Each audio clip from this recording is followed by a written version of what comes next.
While Xiaomi and Realme might steal the limelight, Tecno is an underrated champion stealing away market share in large parts of the country.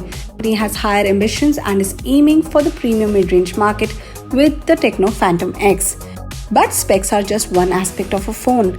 Will the Tecno Phantom X turn out to be a surprise champion, or will it meet the same fate as the titular Phantom of the Opera?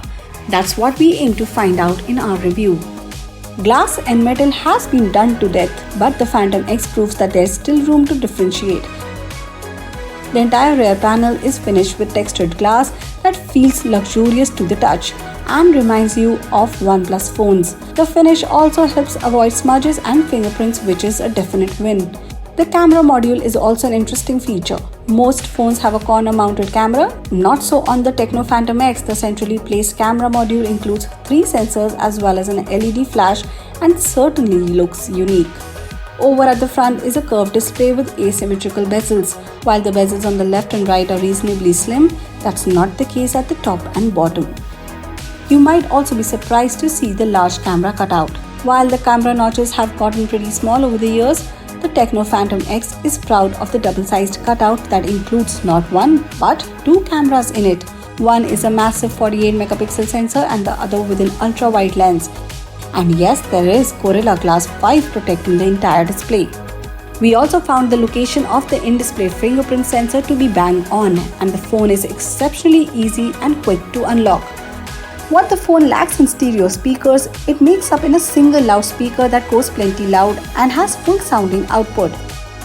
The Tecno Phantom X comes powered by a MEDIATEK HELIO G95 chipset. It's not the top of the line in the segment, but there's plenty of power to be found here. The dual Cortex A76 cores combined with 6 Cortex A55 cores help the phone find the right balance of grunt to power through apps and games, while also ensuring long standby times.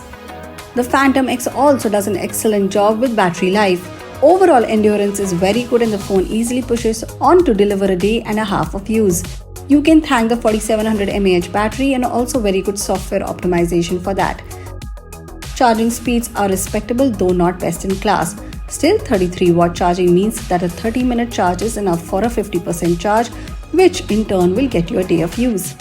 The crown jewel in the Phantom X's portfolio is its 50 megapixel primary sensor, one of the largest sensors in the segment. Images are plenty sharp with dynamic range being the standout feature. On occasion, the camera struggles with exposure settings that can be easily corrected with a single tap. The same performance extends to less than grey lighting, where the Tecno Phantom X keeps noise levels on the down low and pushes punchy colors to boot. We quite like the results from the telephoto sensor with the 2x optical bump giving users decent reach. Finally, there is the ultra-wide sensor. This is the same 8 megapixel camera we have seen used surprisingly often. Dynamic range here tends to be a bit narrow with color appealing a bit washed out. Tecno has done a pretty decent job with the selfie cameras too. The phone's HDR algorithms do an impeccable job of creating even lighting even in the extreme dynamic lighting conditions. Priced at 25,999 rupees, the Tecno Phantom X isn't trying to be the best at everything. Instead, it is giving users what they want: decent performance, cameras that punch above their weight, and a design that looks premium.